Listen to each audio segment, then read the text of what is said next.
I am delighted to open this conversation at a moment when the Western Balkans are no longer a footnote to Europe's future, but a frontline chapter in the global contest over security, democracy, and strategic alignment. This summit is about urgency, is about choice. The choice that the region itself, the United States and Europe indeed, whether the EU enlargement remains an abstract promise or becomes the geopolitical instrument that this moment demands. We meet at a time of war in Europe continent, of renewed great power competition, and of intensified pressure from malign external actors who see instability not as a risk but as an opportunity. And in that context, EU enlargement in the Western Balkans is not charity, not nostalgia, and not bureaucracy. I believe it is strategy. We have an exceptional panel and panelists that will help us discuss and unpack these issues.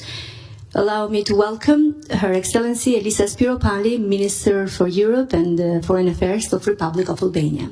Thank you for being here, Elisa. Such a pleasure to be here. Thank you. With all of you. Please allow me to welcome Ambassador Philip Ricker.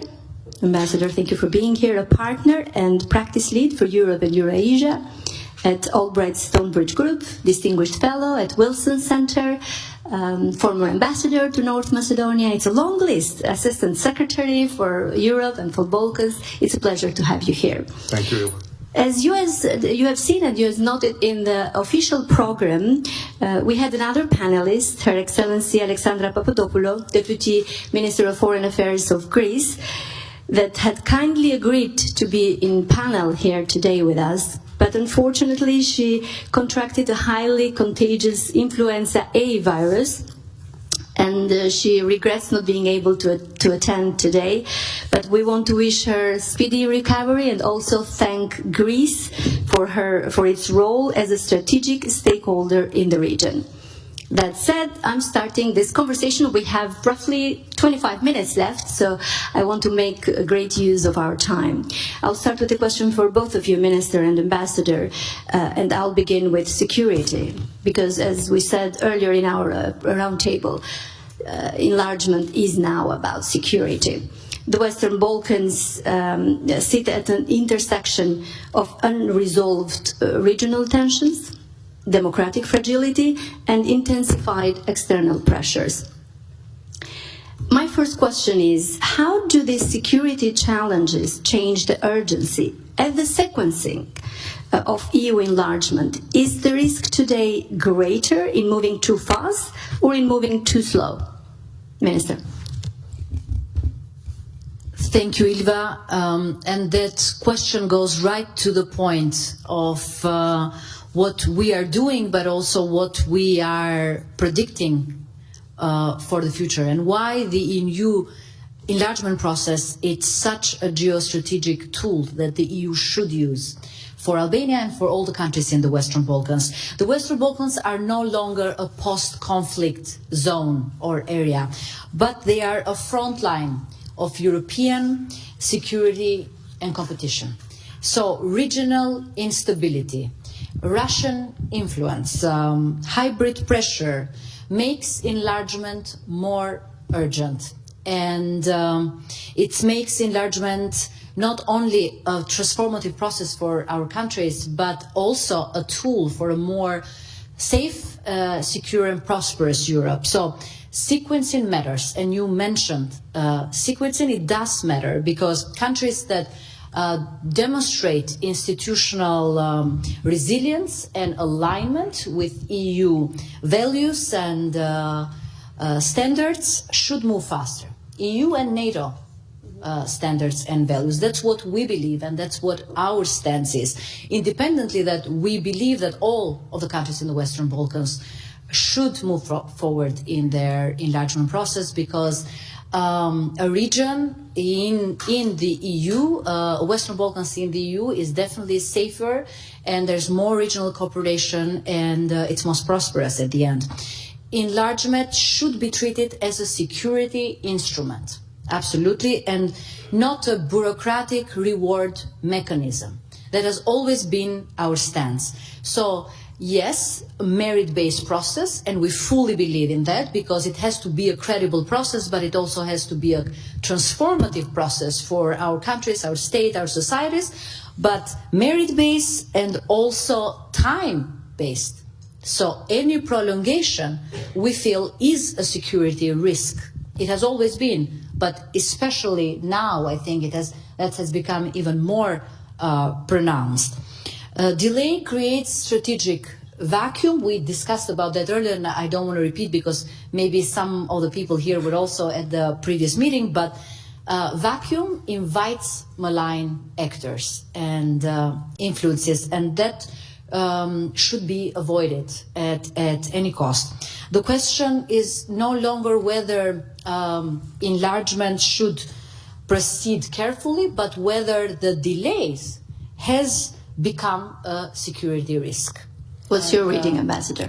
Well, thanks, Ilva, and thanks to the Atlantic Council for doing this. I mean, I think Balkans Forward and this initiative really captures the spirit. We need to move forward, and it's high time. You talked about the Balkans no longer being a footnote. Well, if I look back at my career in diplomacy... Don't tell me it was wishful thinking on my side.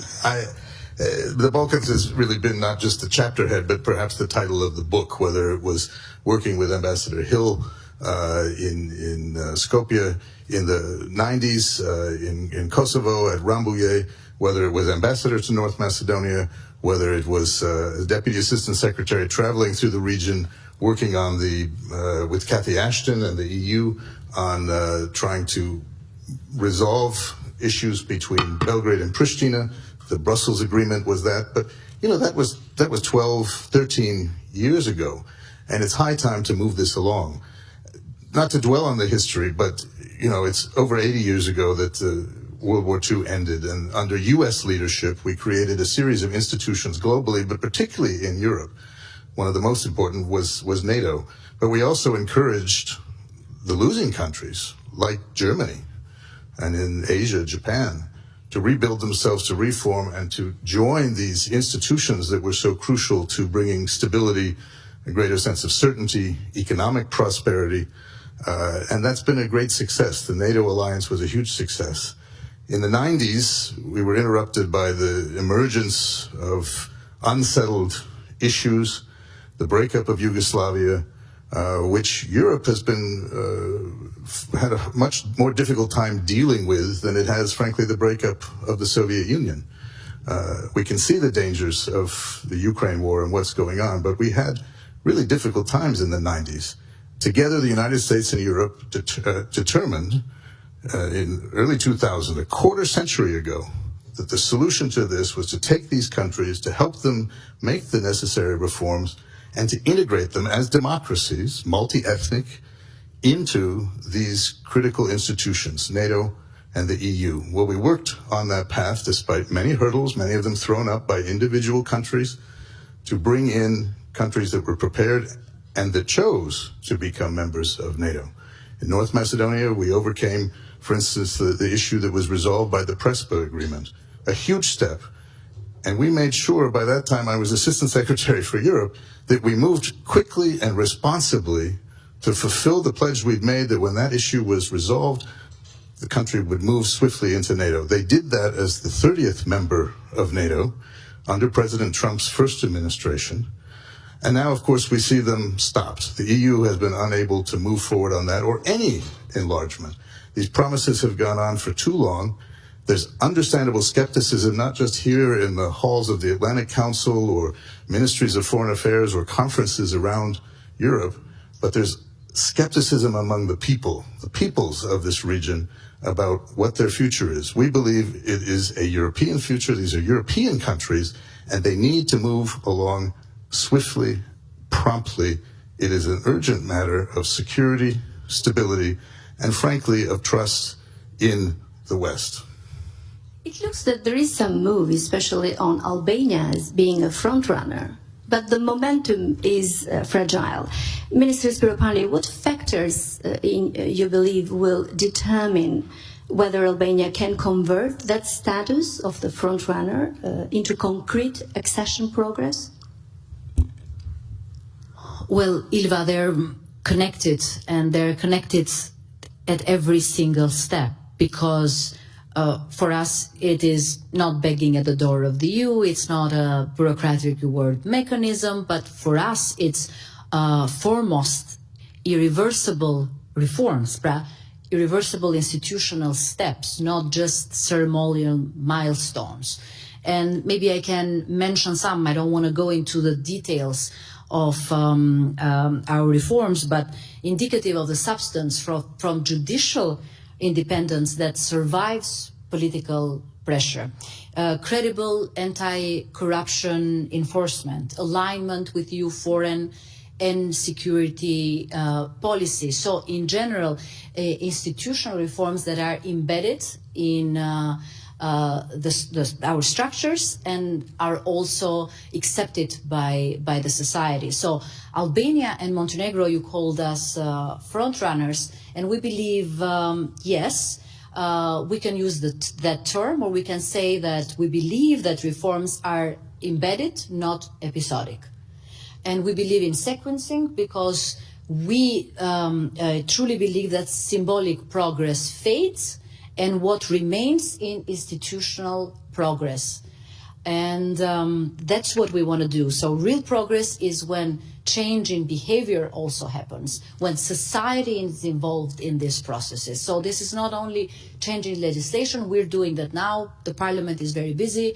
We are passing legislation aligned with the acquis, but the society should be involved more. So it's institutional change, it's strength of institutions, it's also involvement of civil society, media, academia, young domestic people, politics, groups of interest, everybody. This is a societal progress, and the real change really depends on this change also on of behavior that generates, not only generates headlines, but generates real change. We believe Albania has all the potential to respect the timeline that we've worked with the European Commission as well as with the member states to start closing clusters and chapters by 2026 and then 2027. One thing is opening of negotiations, clusters, chapters. The other thing is the interim benchmark assessment report of the EU, so that deals substantially with fundamentals, and that's our focus. Judicial independence, rule of law. So yes, to go back to your questions, these are real changes, and these are changes that are not episodic but compound. You consider them sustainable? Let me say, Ova, I think it's important to remember that this term front runner can be a very illusory one. I can recall over the past 25 years, front runners who were different countries who found themselves then suddenly stopped. The front runner should be the European Union itself. Enlargement is important for the EU. The EU has discovered quite clearly after the Russian action in Ukraine, perhaps late, that they need to focus more on defense. Well, one of their first steps in defense should be to enlarge and integrate these relatively small countries, small populations that are clearly European, that are clearly geographically, historically, and culturally part of Europe. And they need to do that quickly, not worry about front runners, but look at all of them holistically and see how they can move them in and find ways out of their bureaucratic and rules-based process to allow what is really important for Europe as well as these countries, and I would say for the broader West as well.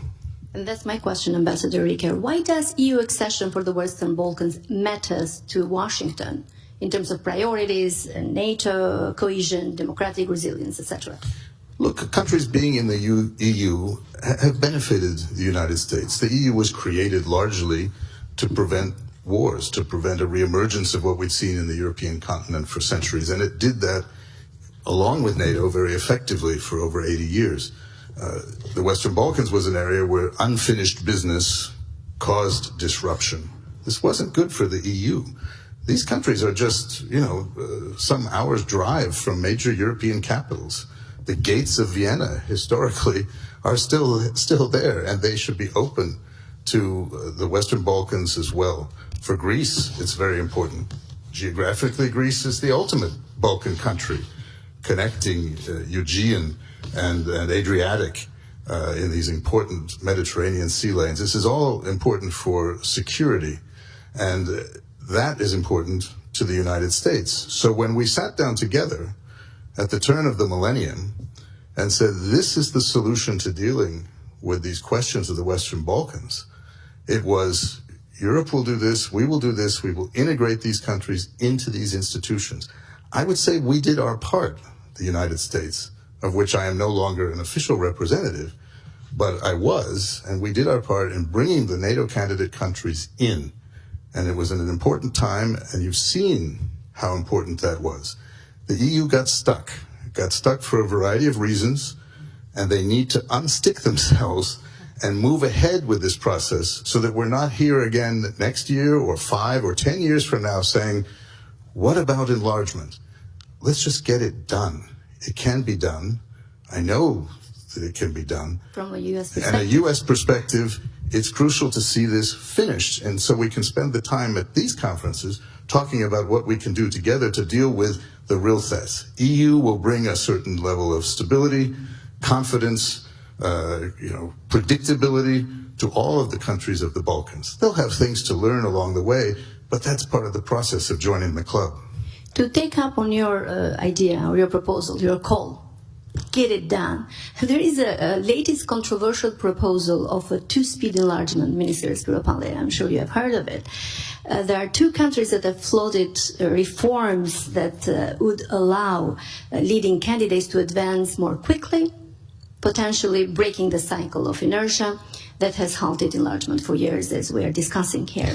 The proposed idea of enlargement light, is this, in your view, a pragmatic solution, or does it risk deepening divisions within the region? Well, two-speed enlargement, we believe, reflects, let's say, political realities inside the EU, not the abandonment of the region. That's how we see it. So if designed carefully, it can renew the trust and reward seriousness in the process. It can restore credibility, some of the countries of enlargement, and it can reduce frustration among some reforming states. And I had here a few points about the actual proposal and what it meant, but this is not the place to go into that, but we can say in very few lines that it depends not only how we see it, but how they go about it. So for us, if for the Western Balkans, two-speed must mean accelerate for, I'm not using the term front runners here, but accelerate to reward reform, let's say, and it doesn't mean permanent waiting room for the others. It shouldn't be. So acceleration and permanent waiting room, no. It should be a process that only works when it's earned by reform and not frozen by politics. That's our stance on it, and I think maybe that was the original idea why it was proposed. I think it would show creativity. That's what diplomacy is all about, the ability to find solutions, to move forward. As I've long said to the countries of the region who want to be members of the European Union, you don't need to worry about having a commissioner or this or that. If there is a mechanism to bring you in a certain way, to adjust the rules and the very bureaucratic process that the EU goes through to add members, you should take that, because getting into the single market, being a part of the EU is the way to go. And you see many countries that are members, long-standing members of the EU, that may not belong to the Eurozone, that may opt out of certain other pieces. And this is just a creative form of that. But that step could happen very quickly. And they can find ways around letting single countries block something that is crucial not only for the country that's blocking and their future, but for the whole European Union and for our Euro-Atlantic alliance. So I'm all for finding ways through that bureaucracy and moving ahead to do that. Minister, If I may, Ilva, about what the question that you asked earlier about the US and EU, we believe it's also in the EU-US strategic interest, the enlargement process in the Western Balkans. And there are many reasons for that. So NATO coherence, more resilience, democratic resilience, and containment of malign influences, particularly Russia and China. So these two, I think, go together. For the United States, the enlargement is not charity. As for us, it's preventive strategy, it's strategic interest. And that's how we should see it, independently of the discussions going on now between the US and the EU. The Western Balkans could be the testing place for the coherence of the Euro-Atlantic alliance. And that is the point, I think, where they two come together. And I think what we've always seen in the United States is that EU membership, enlargement, is not just important for the countries of the Western Balkans. It's important for the European Union. It's important for Europe. And when you talk about two speeds or different mechanisms, look at the discussion now. Ukraine. That's a great discussion to have. It's important. Some people see the solutions, the way to find stability and peace in Ukraine is to include a rapid enlargement. But what kind of message do the people of Ukraine take if they take a look at the people of North Macedonia, who have been waiting 25 years and getting the same message? 2 generations in the Western Balkans have grown up and heard this message about Europe. They became members of NATO, their armed forces contribute, they add to security very effectively, they are important partners, and yet they're left waiting in this room for some unknown period, and you can imagine why people are skeptical. Why should Belgrade and Pristina continue to move forward and come to conclusions when they can see that others who make great sacrifices, take big decisions, existential steps, only find themselves still stuck through something else? Maybe not get inspired by failure, and they can still advance their dialogue. Also, if I may add, a credible enlargement process is the West's most effective, I think, long-term security guarantee. And since we're in the Western Balkans and in Europe. Indeed. Is a geopolitical interest in the end of the day. But when preparing for this panel today, I looked at studies available because I wanted to see how much it will cost for an EU citizen enlargement. Do you have any idea how much it costs in the next 7 years if enlargement will happen for certain countries? Any guess? The net cost? Minister maybe knows it. It's 27.43 euros over 7 years for one citizen. I've got my wallet, let me tell you. It's 3.92 euros annually. What are you doing, Minister, to have this budget? It's 46.6 billion in the new MFF, multi-annual financial framework, to make sure that this amount of funds will be there to help the region get ready for the accession? Well, it's good that you mentioned the funds, because there's a discussion now in the European Union and beyond, and with the public, that is not, it's not done enough. I think there needs to be more communication strategy, not only from the Western Balkan countries, but also with the member states about what enlargement means for them. What does it cost? Because if that's the cost of a coffee, that's, the public needs to know that. It depends where you get the coffee. A couple of coffees, 2 or 3 coffees, right? Depending on when you take them. But this needs to be communicated. And if you see the Eurobarometer, and we've been talking, with the Commission and with the member states about that, not enough is done to communicate the fact that the Western Balkans are not a burden to the EU. But they can contribute. They can contribute with security. They can contribute with their resources, with their people, with human resources. They're in strategic position. Well, Albania, for example, is between the Adriatic and the Aegean and the Black Sea, if you consider the whole Corridor 8. So investments, for example, like Corridor 8 that involve Italy, involve Albania, North Macedonia, Bulgaria, Romania, investments in infrastructure, in railways, in pipelines, NATO mobility, these are all of a much more value added than what's the cost. And these are of things enlargement. that the United States and this administration will take note of. These are things that the European Union can do to show they fulfilled their part of that bargain and how much this actually contributes to all of our security and economic opportunities. Yeah, we are finishing right at the right time. Thank you, Minister Spiropali, Ambassador Rickard. Time flies when you talk about enlargement. This summit is called Balkans Forward Summit for a reason. The region has spent too long, as we discussed, being told to wait, to manage expectations, to accept ambiguity. Today's reality demands clarity, commitment, and courage, starting from the region itself, from Brussels and the US.